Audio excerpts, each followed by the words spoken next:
अस्सलाम वालेकुम बेटा, मेरे पास एमडी कैट एस्पायरेंट्स मेडिकल के एस्पायरेंट्स के लिए एक बहुत ही मज़े की बहुत प्यारी खबर है। बेटा, आप लोग एमडी कैट ऑलरेडी तैयार कर रहे हो, और अगर मैं कहूँ कि एमडी कैट की तैयारी के अंदर एक छोटा सा फैक्टर, छोटा सा पॉइंट हम मज़ीद ऐड कर लें और आपके डॉक्टर बनने के यानी सिलेक्ट होकर किसी मेडिकल की सीट पे बैठ जाने के चांसेस बढ़ जाएं, तो कितनी मज़े की बात है। ना सिर्फ डॉक्टर, बल्कि मैं आपको आज इस वीडियो में जो चीज़ें बताने वाला हूँ उससे आप आर्मी मेडिकल कॉलेज में जाओगे, यानी आप आर्मी के डॉक्टर बन जाओगे, और आपको 4 साल बीडीएस के या 5 साल एमबीबीएस के आर्मी मंथली स्टाइपेंड देगी। ना सिर्फ स्टाइपेंड देगी, जैसे ही आप बेटा क्वालिफाई कर जाते हो, एमबीबीएस कंप्लीट कर लेते हो, ग्रेजुएट हो जाते हो, आपका कैप्टन रैंक भी होगा। यानी सिर्फ एक छोटी सी चीज़ ऐड कर लेने से एमडी कैट में आप कैप्टन बन सकते हो, कैप्टन डॉक्टर बन सकते हो। आज तक ड्रामाज में देखते आए वो सब चीज़ें, आज मैं आपके लिए चीज़ें आसान करने वाला हूँ, चीज़ें बताने वालों के किस तरह से अप्लाई करना है, किस तरीके से तैयारी करनी है। इस पे एक complete comprehensive live session near पे के मेडिकल कैडेट टेस्ट के लिए जो इंस्ट्रक्टर्स हैं अहमद ज़िया एंड विशाल, वो आपके लिए एक बहुत मज़े का इंफॉर्मेटिव लाइव सेशन लेके आने वाले हैं। इस लाइव सेशन की एक्सेस सिर्फ रजिस्टर्ड बच्चों को होगी। अब रजिस्टर कैसे करना है, मैंने इस वीडियो के अंदर एक फॉर्म का लिंक अटैच किया है, उसको फौरी तौर पे फिल करो ताकि रजिस्टर कर सको, क्योंकि उसके अंदर मैं जो हमारे इंस्ट्रक्टर्स हैं अहमद ज़िया एंड विशाल, जिनका बहुत ज़्यादा 9-10 साल का एक्सपीरियंस है, जो हर साल बच्चों को तैयार करके यहाँ पे लेके आते हैं, और आप लोगों को पता नहीं था कि ये टेस्ट भी होता है और उसकी तैयारी कैसे की जाती है, या पता भी था तो आप शायद 2-2.5 हज़ार दे के किसी यूट्यूबर से पढ़ रहे हो। बेटा, ये टीचर्स आपको इतना अच्छा तैयार करवा देंगे कि आपकी सीट कन्फर्म हो जाएगी, और 5 साल बाद आप इस वीडियो के नीचे कॉमेंट करोगे कि now I am the captain doctor of Pakistan army. तो जल्दी से देखते हैं कि वीडियो की आउटलाइन क्या है। बेटा, मैं आपको बताऊंगा आज के रजिस्ट्रेशन रिक्वायरमेंट्स क्या हैं, आप किस काबिल हो तो आप रजिस्टर कर सकते हो, अदरवाइज आप रजिस्टर भी नहीं कर सकते। आपकी एजुकेशन रिक्वायरमेंट्स क्या होनी चाहिए, किन चीज़ों की वजह से आप इनएलिजिबल हो सकते हो, मतलब पॉसिबल है कि आप एलिजिबिलिटी क्राइटेरिया से निकल जाओ, वो क्या चीज़ें हैं उनको भी देख लेना चाहिए। फिज़िकल टेस्ट कैसा होगा, फिज़िकल टेस्ट कितना बड़ा हवा है, इसको भी देख लेते हैं। ये सब दे देने के बाद हमारा फर्दर सिलेक्शन प्रोसीजर क्या है, क्या चीज़ें हैं जो हमें AS&RCs में लेके जानी है। AS&RCs है army selection and recruitment centres, ठीक है। इनके अंदर जब आपने जाना है अपने इनिशियल टेस्ट या इंटरव्यू के लिए, तो आपके हाथ में कौन से डॉक्यूमेंट्स होने चाहिए। इन वीडियोस को मुझे, इस वीडियो में मैं सब कुछ बता दूंगा, लेकिन इसके छोटे छोटे चंक्स मुझे निकालने पड़ेंगे, क्योंकि मुझे पता है कि आपको स्पून फीडिंग की आदत है। मैंने सब कुछ बता देना है इस वीडियो के अंदर, फिर भी आपने कहना है सर मुझे बताइएगा कि रिक्वायरमेंट्स क्या हैं, कि हम क्या चीज़ें साथ लेके जाएंगे। इसलिए मैंने सारे पॉइंटर्स बना के इन सब की वीडियोस में अलग कट शॉर्ट करके भी आप लोगों को प्रोवाइड करूंगा, ताकि मेरे प्यारे प्यारे बच्चे जिनको स्पून फीडिंग की बहुत ज़्यादा आदत हो चुकी हुई है, उनको हर चीज़ अलग अलग से भी मिल जाए। तो चलो सबसे पहले देखते हैं कि हमारी रजिस्ट्रेशन रिक्वायरमेंट्स क्या हैं। बेटा, सबसे पहले डेट्स अपने माइंड में रख लो। 8 जून से रजिस्ट्रेशन स्टार्ट हो चुकी हुई है। नियर पे के स्टूडेंट्स ने रजिस्टर ऑलरेडी कर लिया हुआ है। अगर आप अभी वीडियो देख रहे हो तो आज ही रजिस्टर कर लो, क्योंकि 15 जुलाई 2022 को रजिस्ट्रेशन ख़त्म हो रही हैं। इसके बाद आप रजिस्टर नहीं कर सकोगे। आर्मी एक डिसिप्लिन इदारा है, वो आपको मज़ीद एक दिन की भी मोहलत नहीं देगा। अभी से रजिस्टर करो। PMC PMDC अगर उन पंगों में अभी भी पढ़े हुए हो तो भाई सबको साइड पे करके इसके लिए रजिस्टर कर लो, इसमें उनका कोई ताल्लुक नहीं है। आपके जो फर्स्ट टेस्ट हैं, इनिशियल टेस्ट हैं, वो 19 जुलाई से स्टार्ट होंगे, 27 जुलाई तक आएंगे, ठीक है। ये डेट्स आपको आर्मी का जो जब आप रजिस्टर करें तो ईमेल के थ्रू आपको आ जाती हैं, उसका हम एक अलग से वीडियो बनाएंगे, उसका लिंक भी मैं डाल दूंगा, वो भी देख लेना। आपके 19 जुलाई यानी FSC के पेपर्स के फ़ौरन बाद MD कैट के टाइम ड्यूरेशन से पहले आपके ये टेस्ट हो जाएंगे, इनिशियल टेस्ट हो जाएंगे। इसके अंदर क्या सब्जेक्ट्स हैं बेटा, वही सब्जेक्ट्स हैं जो आपने MD कैट के लिए तैयार करने हैं, फिजिक्स केमिस्ट्री बायो। लेकिन आपके इनिशियल टेस्ट के अंदर आर्मी के स्पेसिफिक कुछ टेस्ट भी होते हैं, जैसे फिजिकल टेस्ट है, जैसे इंटेलिजेंस टेस्ट है, जैसे और छोटी छोटी चीज़ें हैं। वो आपको अहमद ज़िया और विशाल जो मैंने बताया था एक फॉर्म फिल करने का, इस वीडियो के अंदर भी अटैच्ड है, वो आपको बता देंगे उसके बारे में। मैं उन पे रखता हूँ कि वो सारी चीज़ें डिस्कस करें। फ़िलहाल आपको ये पता होना चाहिए कि फिजिक्स केमिस्ट्री बायो और इंटेलिजेंस टेस्ट के साथ आपका initial phase of medical cadet test का कंप्लीट होगा, और ये टाइम आपका 27 जुलाई 19 जुलाई के बीच में आ रहा होगा। इसलिए इसकी तैयारी भी आपको अभी से करनी है, MD कैट के बाद करने वाला कोई सीन नहीं है।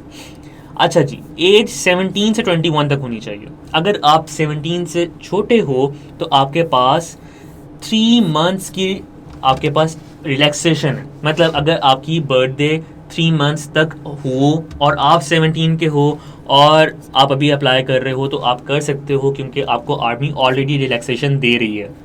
और अगर 21 तक के हो, 21 की ऑलरेडी हो चुके हुए हो और 3 मंथ्स तक का ही टाइम से गुजरा हुआ है, तो भी आपके पास रिलैक्सेशन है, क्योंकि आर्मी ने अलाउ कर दिया है कि अगर 3 मंथ्स का टाइम पीरियड है तो हम लोग अलाउ करते हैं 3.5, या फिर अगर हम ये कहें कि भाई 4 मंथ का होगा या नहीं होगा, तो बेटा नहीं होगा, क्योंकि आर्मी ने जो लिख दिया है वो वही करेंगे। इसमें ना मेरी चलेगी, ना आपकी चलेगी, ना किसी और की चलेगी। आपका जेंडर मेल होना चाहिए। अगर आप फीमेल हो तो उसका अलग तरीका है इस कॉलेज के अंदर जाने का, आप इस टेस्ट के लिए एलिजिबल नहीं हो। और अगर मेल हो तो खुश हो जाओ, क्योंकि सारा पढ़ने वाला काम तो लड़कियों ने संभाला होता है, हमने तो बस नंबर थोड़े बहुत लेने होते हैं, तो हमारे थोड़े बहुत नंबर भी इसमें काम आ जाए, क्योंकि हमारा मुकाबला ही सिर्फ मेल से, जिनके नंबर ही कम होते हैं ऑलरेडी। तो अगर आप मेल हो तो ही आप इसमें अप्लाई कर सकते हो। आपका मैरिटल स्टेटस अनमैरिड होना चाहिए, आपकी शादी नहीं होनी चाहिए। आप तो पैदाइशी सिंगल हो, इसलिए इस बारे में भी टेंशन ना लो, आपकी शादी ऑलरेडी नहीं हुई थी है। आपका वेट एज पर BMI होना चाहिए। BMI होता है बॉडी मास इंडेक्स। स्पेलिंग देखो इंडेक्स कितना ख़राब लिखा है मैंने, अल्लाह करे राइटिंग मेरी भी ठीक हो जाए। बेटा बॉडी मास इंडेक्स आपका होगा, उसके अकॉर्डिंग अगर आपका वेट है वो आपका वजन चेक करेंगे, इसलिए इसको ध्यान में रखना। डाइटिंग रूटिंग कर लो अगर अभी से इसके अकॉर्डिंग नहीं हो। इसको कैसे मेंटेन करना है यह अहमद ज़िया और विशाल बताएंगे। बेटा आपने इसके अकॉर्डिंग अपने आप को रखना है। ये कैसे चेक किया जा सकता है, गूगल पे जाके सर लिख लो how to check body mass index, automatically calculator आ जाता है। उसका लिंक भी मैं इस वीडियो के डिस्क्रिप्शन में डाल देता हूँ, आप वहाँ से अपना वेट और ये सब चीज़ें चेक कर सकते हो कि क्या मुझे डाइटिंग की ज़रूरत है, या मुझे वेट गेन करना है या लूज़ करना है, या मैं जो हूँ मैं उसमें ही ऑलरेडी सेट हूँ। और आपकी एज में नॉर्मली बॉयज़ ऑलरेडी सेट होते हैं, उसमें कोई बहुत ज़्यादा चीज़ें करने की ज़रूरत नहीं होती। आपकी नेशनलिटी सिर्फ पाकिस्तानी होनी चाहिए। अगर आप ड्यूल नेशनल हो तो बेटा आपको अपनी दूसरी नेशनलिटी छोड़नी पड़ेगी। यानी अगर मैं ऐसा बंदा हूँ जिसके पास पाकिस्तानी नेशनलिटी भी है और मैं तुर्की का नेशनल भी हूँ, तो मुझे वो नेशनलिटी छोड़नी पड़ेगी, क्योंकि मैं आर्मी का टेस्ट दे रहा हूँ, उसमें सिर्फ पाकिस्तानी नेशनलिटी ही चलेगी, जो 99% केस है, आप नेशनल पाकिस्तानी ही होते हो। सेकेंड एजेंडा पॉइंट की तरफ चलते हैं। बेटा एजुकेशन रिक्वायरमेंट्स क्या हैं। आपका FSC प्री मेडिकल होना चाहिए, प्री इंजीनियरिंग वाले बच्चे साइड पे हो जाएं, विद 70% मिनिमम मार्क्स। आपके कम से कम 70% मार्क्स FSC में होने चाहिए। अगर आपके 70% से कम है, फारिग होके हो, ठीक है। पॉइंट्स में भी चीज़ें देख होते हैं, इसलिए अपने स्कोर को, रिजल्ट को ऑलरेडी चेक कर लो और फिर अप्लाई करने की तरफ जाना। अगर आप कैम्ब्रिज के स्टूडेंट हो, यानी A लेवल स्टूडेंट हो, और आपने बायोलॉजी, फिजिक्स, केमिस्ट्री में मिनिमम C ग्रेड में पास किया है, तो भी आप एलिजिबल हो। तो यानी FSC के स्टूडेंट्स और A लेवल स्टूडेंट्स 70% या मिनिमम C ग्रेड के साथ मेडिकल के अंदर अगर अप्लाई कर रहे हैं, तो वो आर्मी मेडिकल कॉलेज के बाकी सारे कॉलेजेस भी उनके लिए मेडिकल कैडेट टेस्ट के लिए अप्लाई कर सकते हैं और आर्मी के कैप्टन डॉक्टर बन सकते हैं। वो कैंडिडेट्स जिनके बलूचिस्तान, सिंध के डिस्ट्रिक्ट थरपारकर, उमरकोट से ताल्लुक़ है, या नॉर्दर्न एरिया से हैं, या आज़ाद कश्मीर से हैं, या फाटा से हैं, वो 65% मार्क्स से भी अप्लाई कर सकते हैं। यानी अगर आप इन सारे एरिया से हो तो भी आप अप्लाई कर सकते हो। इस सवाल का जवाब दो, क्या कराची के बच्चे के अगर 68% मार्क्स हैं तो वो अप्लाई कर सकता है? आपको समझ आ जानी चाहिए कि वो अप्लाई नहीं कर सकता, क्योंकि सिंध के उन्होंने एरियाज़ बता दिए हैं कि आप उन्हीं से होने चाहिए, आपका डोमिसाइल वहाँ से होना चाहिए। अगर है आप अप्लाई कर सकते हो कम मार्क्स के साथ, अगर नहीं है तो आप नहीं अप्लाई कर सकते। वो कैंडिडेट्स जो फॉरेन क्वालिफिकेशन रखते हैं, जैसे O लेवल, A लेवल, उनको इक्वलेंस सर्टिफिकेट लेना पड़ेगा। इसलिए आज से ही इसकी कोशिश शुरू कर दो, बोर्ड देर लगा देता है। अगर रेफरेंस है तो जल्दी से अप्लाई कर लो और जल्दी से फौरी तौर पे अपना इक्विवेलेंट सर्टिफिकेट ले लो, ताकि आप इसके लिए अप्लाई टाइम पे कर सको। रिलैक्सेशन नहीं होनी, 15 जुलाई इज़ द डेडलाइन। वो कैंडिडेट्स जिन्होंने पार्ट 1 के एग्ज़ाम्स पास कर लिए हैं 70% मार्क्स के साथ, ऑब्वियसली जो ये वाले एरियाज़ के बच्चे हैं उनके लिए 65% की यहाँ पर भी रिलैक्सेशन होगी। और पार्ट 2 के फाइनल एग्ज़ाम्स में एंटर कर रहे हैं, यानी इस बार वाले बच्चे जो ऑलरेडी एग्ज़ाम्स दे रहे हैं, क्योंकि ये पेपर आपके पेपर्स के फ़ौरन बाद आपके ये एग्ज़ाम हो रहा है, वो बेटा बच्चे होप सर्टिफिकेट के थ्रू जा सकते हैं। आपका होप सर्टिफिकेट आपको कॉलेज से मिल जाएगा। आपने फौरी तौर पे हेड मास्टर को फ़ोन लगाओ, उसको यार मुझे होप सर्टिफिकेट चाहिए, विद इन फ्यू मिनट्स मिल जाता है, तमाम कॉलेज में मिल जाता है और आपको कोई टेंशन लेने की ज़रूरत नहीं है, ये ऐसे बन जाता है। मैंने बनवाया हुआ है, मैं एक कॉलेज से था, वहाँ पे बहुत जल्दी मुझे विद इन 1 आवर मेरे हाथ में मेरा होप सर्टिफिकेट था, मैंने अपनी डॉक्यूमेंट सारा पूरा कर लिया था। अच्छा, यहाँ पे मज़े की बात है कि वो बता रहा है कि आपका जैसे ही रिज़ल्ट आएगा, with in 5 days of result आप अपना जो रिज़ल्ट कार्ड है वो पहुँचाओगे कहाँ पे? पीए डायरेक्टरेट, ये जनरल हेडक्वार्टर्स जीएचक्यू रावलपिंडी में आप या हाथ से लेके जाओगे या पोस्ट करवाओगे, जैसे भी आपका वो कंटेंट पहुंच जाना चाहिए, कॉपी उसकी 5 दिन के अंदर अंदर रिजल्ट अनाउंसमेंट के। मतलब जैसे ही एफएससी का रिजल्ट आएगा, अगर आपने अप्लाई किया हुआ है, अगर आपने टेस्ट दिया हुआ है, आपका टेस्ट क्लियर हुआ हुआ है, अपने रिजल्ट को पकड़ो, उसकी कॉपी करवाओ, उसको जाकर यहाँ पे पहुँचा दो। अदरवाइज़ आपका जो सिलेक्शन प्रोसीजर है आगे नहीं चलेगा। मेरा ख्याल है कि सारे पॉइंट्स क्लियर हैं। जल्दी से चलते हैं नेक्स्ट पॉइंट की तरफ। किन चीज़ों की वजह से आप इनएलिजिबल हो सकते हो? अगर आप 2 दफ़ा आईएसएसबी बोर्ड से निकाले जा सके हो, उन्होंने आपको नॉट रिकमेंड कर दिया है, मतलब वो कह रहे हैं कि यार ये बंदा आर्मी के काबिल नहीं है और ये काम 2 दफ़ा हो चुका है, चाहे किसी भी और चीज़ में आपने आर्मी के लॉन्ग कोर्स में अप्लाई किया था, नेवी में, एयरफोर्स में, किसी भी जगह पे आपने अप्लाई किया था, 2 दफ़ा रिजेक्ट हो चुके हो, तो बेटा आप अब अप्लाई नहीं कर सकते इस काम के लिए भी। अगर आपको सीएमएच ने या अपील मेडिकल बोर्ड ने अनफिट डिक्लेयर कर दिया है मेडिकली, आप मेडिकली फिट ही नहीं हो आर्मी के लिए, तो बेटा आप आगे नहीं मूव कर सकते हो। बेटा आपको हेपेटाइटिस बी सी की वजह से मेडिकल बोर्ड ने अनफिट कर दिया है, तो आप फिर भी अप्लाई नहीं कर सकते हो। अच्छा, यहाँ पे आपको हो रहा होगा कि सीएमएच और अपील मेडिकल बोर्ड क्या है। सीएमएच अगर आपको कहीं पे अनफिट डिक्लेयर कर दे तो आप अपील मेडिकल बोर्ड की तरफ जा सकते हो कि प्लीज़ रिकन्सिडर कर लें, पॉसिबल है कि मैं अनफिट ना हूँ और वहाँ पे गलती हो गई हो। लेकिन जब आप हेपेटाइटिस बी और सी के खुदा न खास पेशेंट हो या आपको उसके सिम्टम्स वगैरह हैं, तो अपील मेडिकल बोर्ड भी रिक्वेस्ट नहीं किया जा सकता और आप इनएलिजिबल हो जाते हो आर्मी मेडिकल कॉलेज के किसी भी टेस्ट के लिए। Enrol cadets, recruits, withdrawn, resigned, discharge, dismissed from the arm forces, कुल मिला के बात यह कि जिनको आर्मी ने खुद कह दिया भाई निकल जाओ बाहर, वो दोबारा अप्लाई नहीं कर सकते। या वो बच्चे जो ऑलरेडी आर्मी के किसी जगह पे जाके कैडेट हैं, यानी वो आर्मी में ऑलरेडी रिकमेंडेड हैं और वहाँ पे यूज़ कर रहे हैं आर्मी की सर्विसेज को, वो दोबारा यहाँ पे आके अप्लाई नहीं कर सकते। और ऑब्वियसली अगर वो रिज़ाइन करके अप्लाई करेंगे तो वो भी उसने लिख दिया कि आप रिज़ाइन करके भी अप्लाई नहीं कर सकते हो। An individual dismissed, removed from any other government service, बेटा हो ही नहीं सकता। अभी आप लोगों की पढ़ाई ख़त्म नहीं हुई थी, आप कैसे किसी गवर्नमेंट सर्विस पे हो? और अगर हो या थे कभी, अगर आपको वहाँ से निकाला जा चुका है तो आप यहाँ पे भी अप्लाई नहीं कर सकते हो। आपने कोई ऐसी हरकत की है जिसकी वजह से मोरल या कोई भी मसला आपके अगेंस्ट आप उसके मुजरिम करार दे दिए गए हो कोर्ट ऑफ लॉ की वजह से, तो भी आप इस पर अप्लाई नहीं कर सकते हो। इसीलिए कहते हैं कि अपने हरकत व सकनात को ठीक रखना चाहिए, क्योंकि ये चीज़ें बहुत ज़्यादा आगे काम आ रही होती हैं। और पॉसिबली 99% स्टूडेंट्स जो मेरी वीडियो देख रहे हैं वो इन सब चीज़ों से आरी नहीं होंगे, बल्कि वो इसको सरपास कर जाएंगे। कुछ इंपॉर्टेंट पॉइंट्स हैं जिनको आपका देखना बहुत ज़रूरी है। जैसे बच्चों का सवाल आता है कि क्या मुझे एमडी कैट देना है अगर मैं मेडिकल कैडेट टेस्ट दे रहा हूँ? हम मेडिकल कैडेट टेस्ट को मेडिकल कैडेट टेस्ट अब ये बोल से करेंगे कि हम एमसीटी दे रहे हैं, तो क्या हमें एमडी कैट भी देना है?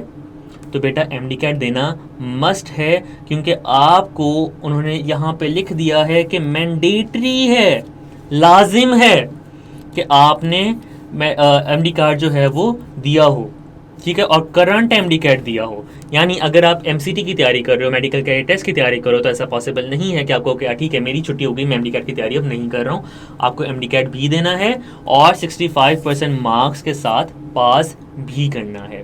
तो यानी आप अगर बॉय हो, एमडी कैट की तैयारी कर रहे हो, तो बेटा थोड़ी सी और एफर्ट करके आप एमसीटी भी दे सकते हो अगर इनएलिजिबल नहीं करा दिए गए। Candidate must mention the name of college for which applying out of above mentioned institute at the top of application from page 1। ये सारे के सारे बेटा वीडियो पॉज करके देख लो, मैं बोलूँगा तो फिर 2 मिनट और ले जाऊँगा। आपके कॉलेजेस के नेम हैं, इनमें से आपने एक मेंशन करना है, प्रायोरिटी लिस्ट करनी है। बेटा मैं ये रिकमेंड कर रहा हूँ, गौर से सुन लो, गलती मत करना कि तमाम को टिक ज़रूर कर देना। अपनी जो प्रायोरिटी लिस्ट है उनमें 1 2 3 करके तमाम कॉलेजेस को लिख देना, क्योंकि अगर आपने सीएमएच लाहौर में मेंशन कर दिया अपने आप को, ठीक है, जो ये वाला है इसमें आपने मेंशन कर दिया और आपका जो बाद में जाके क्राइटेरिया बनता है, आपका मेरिट बनता है, वो यहाँ पे तो फॉल करता है, यहाँ पे फॉल नहीं करता, तो वो आपको उठा के डिस्क्वालीफाई कर देंगे। इसलिए तमाम को टिक मार्क ज़रूर कर देना। During the registration on internet, the candidate must specify the choice for colleges carefully. उसने पहले खुद फिर से कह दिया कि भाई इंसान के बच्चे बन के केयरफुली आपने कॉलेजेस का चॉइस करना है, इस पर खुद टिक मार्क नहीं करने, बल्कि केयरफुली देखना है, अपनी प्रायोरिटी लिस्ट को बनाना है कि अच्छा भी मैं यहाँ पे इस वक्त मैं अगर कराची का स्टूडेंट हूँ तो मैं लाहौर को फर्स्ट प्रायोरिटी ना दूँ, मैं इसलिए मैं कराची को फर्स्ट प्रायोरिटी दूँ, क्योंकि मेरा वहाँ पे आना जाना, मेरी कम्यूट, मेरी हर चीज़ आसान होगी, मेरे पास कोई बहाना नहीं होगा। तो आपने बहुत ज़्यादा केयरफुली सारे फैक्टर्स को देखते हुए अपने कॉलेज की जो प्रायोरिटी लिस्ट है उसको सेलेक्ट करना है। A candidate selected at merit for one institute shall not be changed. अगर आप किसी एक इंस्टीट्यूट के लिए सिलेक्ट हो चुके हो ऑन मेरिट, आपका वो चेंज नहीं किया जाएगा, उसने क्लियरली मेंशन कर दिया है। इस एग्जांपल देख लेते हैं। अगर आप CMH खारिया मेडिकल कॉलेज में सिलेक्ट हो चुके हो तो आप ये नहीं कह सकते हो जाके सर प्लीज़ मुझे CMH खारिया से CMH लाहौर में ट्रांसफ़र करवा दें, वो आपको नहीं करेंगे। उन्होंने ऑलरेडी ये चीज़ बता दी है इंपॉर्टेंट पॉइंट्स में, इसीलिए सारे एक्सप्लेन करूँ ताकि आपके भी माइंड में ये चीज़ें ऑलरेडी क्लियर हो जाएं और बाद में जब आएगा काम टाइम तो आप ये वीडियो दोबारा भी देख सकते हो। Candidate selected for MBBS in any set college if not appeared registered in their respective regional exam shall stand ineligible। बेटा ये बहुत इंपॉर्टेंट पॉइंट है। अगर उस कोई बच्चा सिलेक्ट हो चुका है, ऑन मेरिट आ चुका है, लेकिन वो सियाना बच्चा MDCAT का एग्ज़ाम नहीं देता, वो अपेयर नहीं होता, तो वो बच्चा इनएलिजिबल करार दे दिया जाएगा। याद रखो हमारी क्या डेट्स थी, 27 जुलाई को आपका लास्ट टेस्ट हो रहा है इनिशियल। आपने अगर बेटा 27 जुलाई को इनिशियल क्लियर कर लिया, बाद में आप कहते हो मेरा तो MCT पास है भाई, मैं तो क्लियर कर चुका हूँ, अब मैं क्यों दूँ MDCAT, MDCAT वाले कौन है, और आप MDCAT नहीं देते और आपका ये क्लियर है, तब भी आप इनएलिजिबल हो जाओगे, क्योंकि आपका MDCAT देना मस्ट है। इसका मतलब ये है कि आपने MCT की तैयारी करते वक्त MDCAT की तैयारी को नहीं छोड़ना, केयरलेस नहीं होना। मेरी इस बात को बहुत ज़्यादा गौर से सुनना है। मैं इस पर टाइम इसलिए लगा रहा हूँ ताकि आपके दिमाग में ये बात बैठ जाए। लड़कों का मसला ये होता है कि जब तक वो नुकसान ना उठा लें वो बात मानते नहीं हैं। मेरी ये रिक्वेस्ट है कि नुकसान ना उठाओ और ये बात एज इट इज़ मान लो। लास्ट पॉइंट है written intelligence personality test. Written test will be based on multiple choice question, यानी MCQs होंगे, पता है हमें ऑलरेडी, मैं पहले बात कर चुका हूँ। इंग्लिश, बायो, फिजिक्स, केमिस्ट्री के टेस्ट होंगे और जो बच्चा यहाँ पे क्लियर होगा वही फिजिकल टेस्ट वगैरह की तरफ जाएगा और मेडिकल टेस्ट की तरफ जाएगा। बेटा फिजिकल टेस्ट अलग है, मेडिकल टेस्ट अलग है। फिजिकल टेस्ट में आपसे भगाएंगे शिखाएंगे, कुछ इस तरह की चीज़ें करेंगे, और मेडिकल टेस्ट के अंदर वो आपकी मेडिकली आपको चेक करेंगे कि क्या आप मेडिकली फिट हो, और फिजिकल टेस्ट में आपको चेक करेंगे कि आप फिजिकली फिट हो। तो दोनों चीज़ों में अपने आपको क्वालिफाई करना होगा, तभी आप आगे मूव करोगे। मेडिकल के लिए आप कुछ नहीं कर सकते हो, जैसे आप हो, जैसे अल्लाह ताला ने आपको बनाया है आप वैसे ही हो, लेकिन फ़िज़िकल के लिए और इंटेलिजेंस टेस्ट के लिए आप तैयारी कर सकते हो। और आपकी जो एज है 99% आप मेडिकल के लिए भी फिट होगे, उसमें भी कोई मसला नहीं आएगा।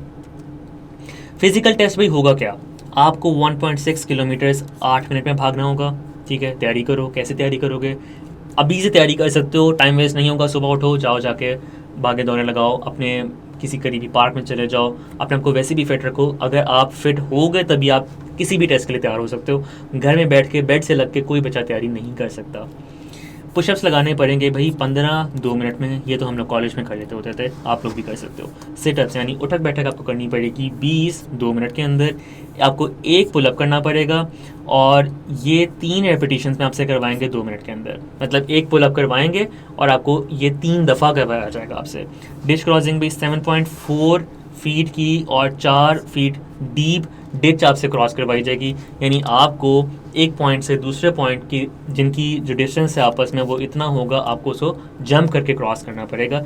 इन सब की जो तैयारी है ना, इन सब चीज़ों की भी ये आपको अहमद ज़िया और विशाल करवा देंगे, ठीक है, आपको इसके बारे में बता देंगे, इसकी वेटेज क्या है भी बता देंगे। कई बच्चे ऐसे होते हैं जो फिजिकल टेस्ट में बहुत अच्छा परफॉर्म नहीं करते, लेकिन फिर भी वो आर्मी मेडिकल कॉलेज के लिए सिलेक्ट हो जाते हैं। ये कैसे होता है ये आपको वो बताएंगे। इसके लिए फॉर्म आपने फिल कर दिया होगा, आप रजिस्टर हो चुके होगे, लाइव सेशन के लिए नहीं हुए तो कर दो, खुदा का नाम है।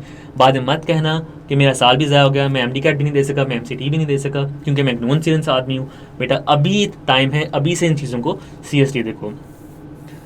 फिर आपका बेटा होगा medical test. Medical test ASRCs में होगा, यानी army selection and recruitment centres जो हैं डिफरेंट सिटीज़ में हैं, वाल्टन रोड पे लाहौर में है, कराची वगैरह में भी है, आपका वहाँ पे जाके मेडिकल टेस्ट होगा। मेडिकल टेस्ट की उसने बहुत सारी चीज़ें खुद नहीं बताई हैं, क्योंकि वो आपका पूरे बॉडी के तौर पे एज अ होल चेक कर होते हैं, हाइट से लेके वेट तक, और हर चीज़ आपकी चेक हो रही होती है, तो उसको आपने नहीं बताया।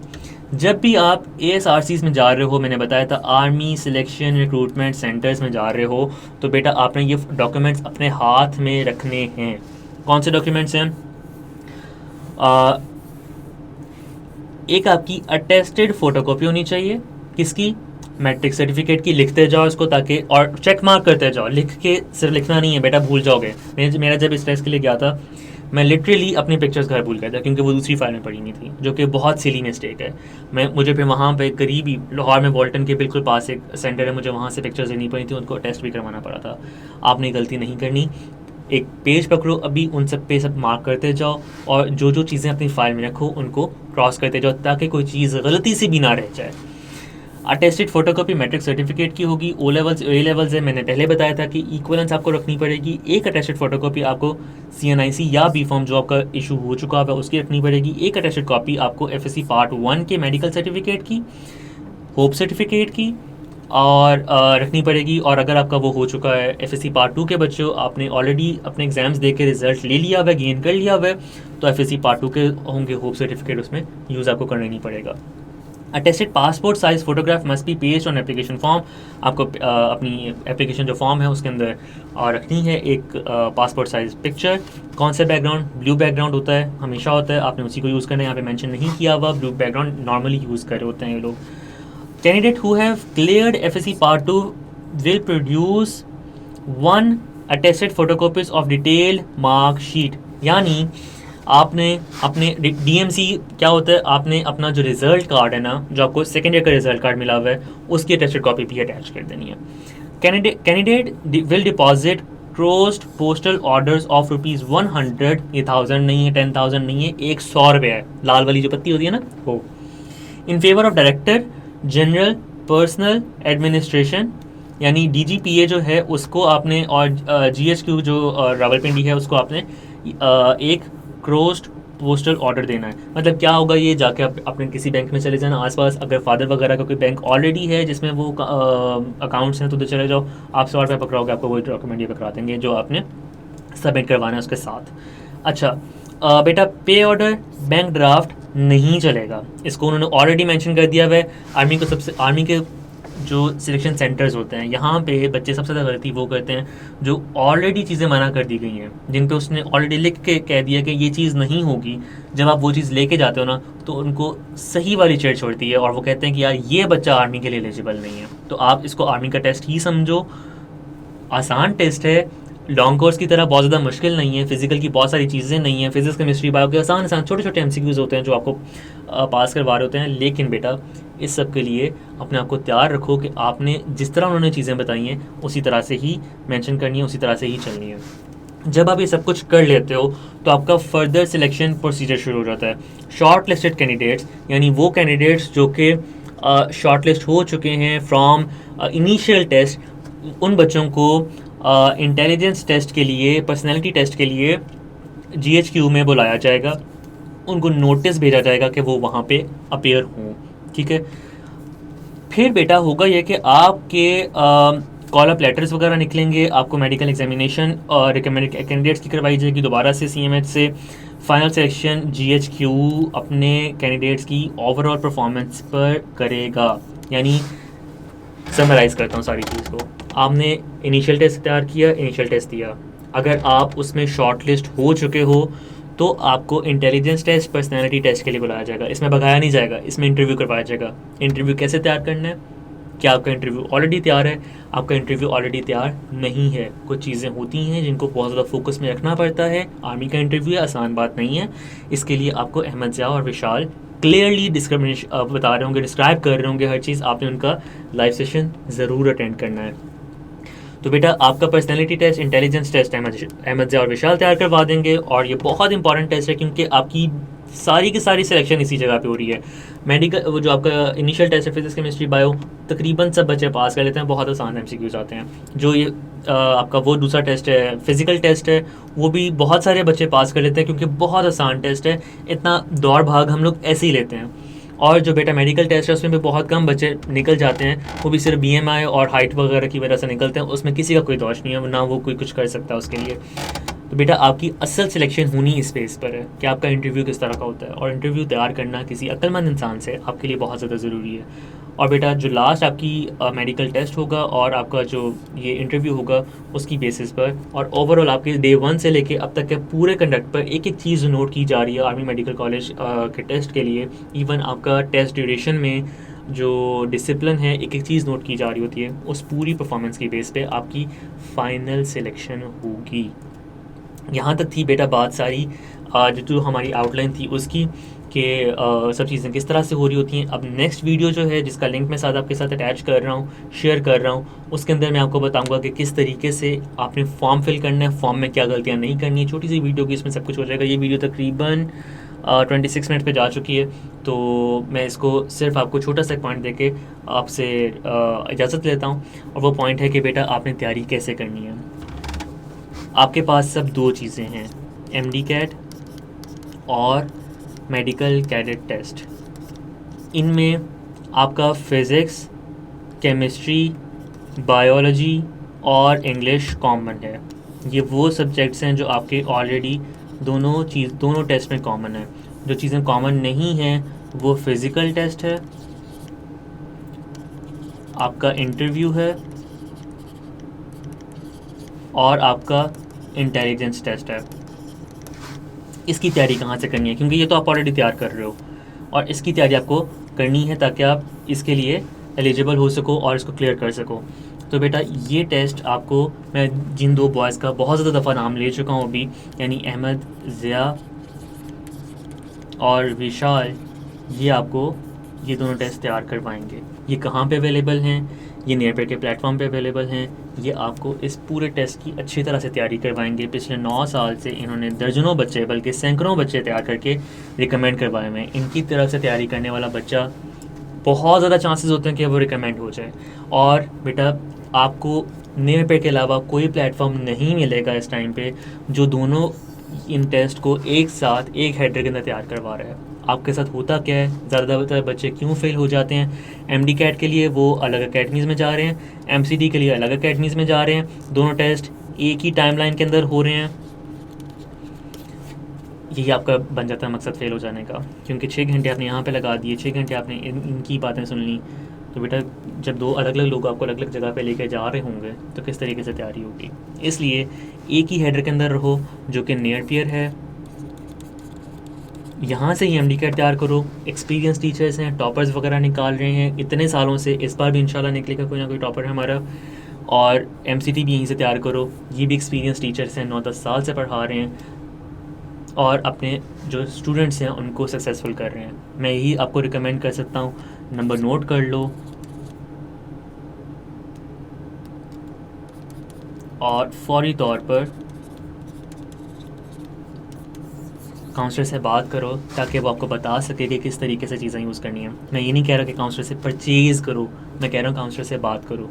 उससे पूछो कि यार मैं ये चीज़ें किस तरह से मैनेज करूँ, किस तरह से मैं काम करूँ, मैं क्यों अहमद ज़िया से पढ़ूँ, मैं क्यों सर शाहिद से पढ़ूँ। ये सब चीज़ें पूछो, ये सब बातें करो। बातें करोगे तभी अंदर की चीज़ें बाहर निकल पाएंगी। आपकी कोई नहीं सुनेगा, कोई अकेडमी नहीं सुनेगी, क्योंकि उनके पास हज़ारों बच्चे आ रहे हैं। बेटा उनका मकसद ये नहीं है कि एक आपकी ज़िंदगी किस तरह से इफ़ेक्ट हो रही है। ये नियरपेड के काउंसलर्स हैं जो बैठे हुए हैं इस चीज़ के लिए कि एक एक बच्चे की ज़िंदगी को हम लोग कोई इम्पैक्ट क्रिएट से कर सकें, किसी तरीके से बेहतर कर सकें। तो बेटा इसको बेहतर करवाने के लिए हमारी मदद करो, हमसे कांटेक्ट करो। Thank you so much.